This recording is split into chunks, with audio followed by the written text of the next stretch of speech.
चलो अब MP board कक्षा 10वीं के कुछ मोस्ट आईएमपी प्रश्नों को देख लेते हैं। तो सबसे पहले हम सही विकल्प चुनिए को देखेंगे। तो जितने भी 1 नंबर के प्रश्न हैं उन सभी को देख लेते हैं। तो पहला प्रश्न है यहाँ पे, प्रोजेक्ट टाइगर परियोजना कब प्रारंभ हुई? तो यहाँ पे इसका आंसर आपको लेना है, ब को लेना है, 1973 में शुरू की गई। लौ अयस्क का प्रकार नहीं है, तो लौ अयस्क का प्रकार क्या नहीं है? बॉक्साइट नहीं है। ठीक है, इसके बाद देखो, नूडल्स किस राष्ट्र से पश्चिम में पहुँचे? तो यहाँ पे आपको क्या लेना है? यहाँ पे आपको स लेना है। ठीक है, क्या आएगा इसका आंसर? चीन आएगा। इसके बाद जेम्स वाट ने भाप के इंजन का पेटेंट किस वर्ष कराया? तो यहाँ पे आपको चौथा में लेना है, अ को लेना है, 1871 को लेना है। ठीक है, इसके बाद पांचवा है, निम्नलिखित में से किसमें महिलाओं के लिए 1/3 स्थान आरक्षित है? तो कहाँ पे आरक्षित है? तो यहाँ पे आपको आंसर लेना है, ब को लेना है, पंचायतों में है। राष्ट्रीय विकास का अर्थ है, तो यहाँ पे आंसर आपको अ लेना है, चहुमुखी विकास को लेना है। इसके बाद देखते हैं रिक्त स्थानों की पूर्ति देख लेते हैं। तो यहाँ पे पहला है, संपूर्ण उत्तरी मैदान खालिस्तान मृदा से बना है। तो यहाँ पे इसका आंसर आ जाएगा जलोढ़ मृदा। ठीक है, प्रश्न कैसे पूछते हैं तो मैं आपको बता देता हूँ। और जैसे प्रश्न है, ठीक है, यही जो प्रश्न है कुछ घुमा के पूछ दिया जाता है कि गंगा के मैदान में कौन सी मृदा पाया जाता है। ठीक है, आंध्र प्रदेश उड़ीसा के मैदान में कौन सी मृदा पाया जाता है? तो यही जलोढ़ मृदा इसका आंसर होता है। ठीक है, तो घुमा के पूछा जाता है प्रश्नों को।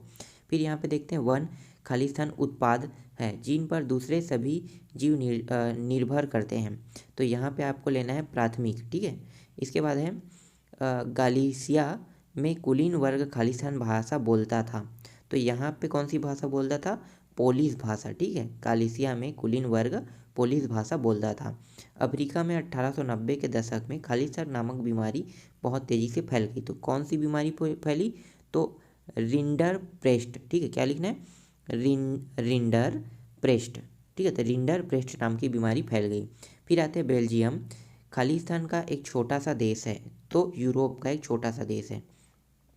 फिर आगे देखते हैं, औसत आय खालिस्तान भी कहा जाता है। तो प्रति व्यक्ति आय को ही हम औसत आय कहते हैं। तो यहाँ पे क्या लेना है आपको? प्रति व्यक्ति आय लेना है। इसके बाद देखते हैं, मनरेगा के अंतर्गत सरकार द्वारा ग्रामीण क्षेत्रों में वर्ष में खालिस्तान दिन रोजगार की गारंटी दी गई। कितने दिन की? तो 100 दिन की गारंटी दी गई। ठीक है, तो आपको इसमें लेना है 100 दिन लेना है। इसके बाद देख लेते हैं सही जोड़ी मिलाओ। तो सही जोड़ी मिलाओ में पहला है, रियो डी जेनेरियो, ठीक है, पृथ्वी सम्मेलन। ठीक है, रियो डी जेनेरो पृथ्वी सम्मेलन 1992 में कहाँ हुआ था? तो यहाँ पे आपको लेना है केरल लेना है। ठीक है, तो पहला का आ जाएगा केरल आ जाएगा। फिर यहाँ पे पेरियार, ठीक है, पेरियार है, तो यहाँ पे आंसर क्या आ जाएगा? घ आ जाएगा। ठीक है, ब्राज़ील में है पेरियार, ब्राज़ील। इसके बाद देखो चाय, चाय कहाँ पे है? असम में होता है। यहाँ पे पेरियार झील ब्राज़ील लिखा है, थोड़ा सा डाउट है ना, यहाँ पे गलती हो गया होगा क्योंकि पेरियार झील ब्राज़ील में तो नहीं है, ये अपनी इंडिया की बात है, इंडिया के कोई इलाके में है। ठीक है, यहाँ पे गलती हो गया है। चलो आगे देखते हैं, सांता क्रूज़। ठीक है, सांता क्रूज़ लेना है और यहाँ पे आ जाएगा, ये कहाँ पे आएगा? मुंबई में आएगा। ठीक है, तो यहाँ पे आपको लेना है अंगा लेना है। फिर पांचवा है, विदेशी निवेश एवं विदेशी व्यापार को प्रोत्साहन करना। तो यहाँ पे पांचवा में आ जाएगा, ख आ जाएगा। ख में आपको लेना है उदारीकरण। फिर है नेक्स्ट है माननीकरण।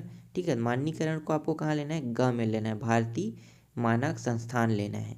ठीक है, चलो आगे देखते हैं। इसके बाद अगला है, एक शब्द एक वाक्य में उत्तर। तो एक शब्द एक वाक्य में उत्तर देख लेते हैं। तो पहला है, 1 टन इस्पात बनाने में कितनी मैंगनीज की आवश्यकता होती है? तो यहाँ पे लिखना है आपको 10 किलोग्राम।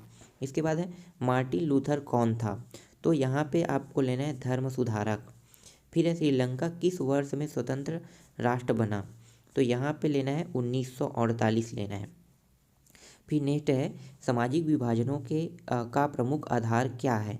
तो जो सामाजिक विभाजन है उसका प्रमुख आधार है जन्म है। इसके बाद 2011 की जनगणना के अनुसार भारत में साक्षरता दर क्या है? तो यहाँ पे आंसर आ जाएगा 73%। ठीक है, साक्षरता दर 73% था। भारत में केंद्रीय सरकार की तरफ से करेंसी नोट कौन जारी करता है? तो रिजर्व बैंक लिखना है आपको, आंसर में क्या लिखना है? Reserve bank. किन दशकों में भारत में उद्योग का उदय हुआ? तो ये आपको लेना है 1950, ठीक है। 1950 से आगे आप लिख सकते हो, तो 1950 के आसपास यहाँ पे उद्योगों का उदय हुआ था। चलो आगे देखते हैं, सत्य असत्य देख लेते हैं। तो सत्य असत्य में भारत में 4 शस्य ऋतुएं हैं। तो ये सत्य है कि असत्य है? तो ये असत्य है, ठीक है। 6 ऋतु होते हैं, इसलिए यहाँ पे असत्य आएगा। फिर अगला देखते हैं, अंबेडकर ने सितंबर 1932 में पुनः पैकेट पर हस्ताक्षर किए। क्या ये सत्य है असत्य है? तो ये है सत्य है। बेरोजगारी की आशंका के कारण मजदूर नई प्रौद्योगिकियों को पसंद करते थे। तो ये सत्य है कि असत्य है? ये भी असत्य है। मार्टिन लूथर, ठीक है, प्रोटेस्टेंट सुधारकों में से एक थे। तो सत्य है कि असत्य है? सत्य है। दबाव समूह और आंदोलन राजनीति पर कई तरह से प्रभाव डालते थे। तो ये सत्य है कि असत्य है? ये सत्य है। अमेरिकी और ब्रिटेन में 2 दलीय व्यवस्था है। सत्य है कि असत्य है? सत्य है। तो इस तरह से मैं आपको कुछ आईएमपी प्रश्न आपको यहाँ पे प्रोवाइड करा दिया हूँ, ठीक है। और जो भी और प्रश्न रहेगा उनको मैं आपको बाद में प्रोवाइड करा दूँगा।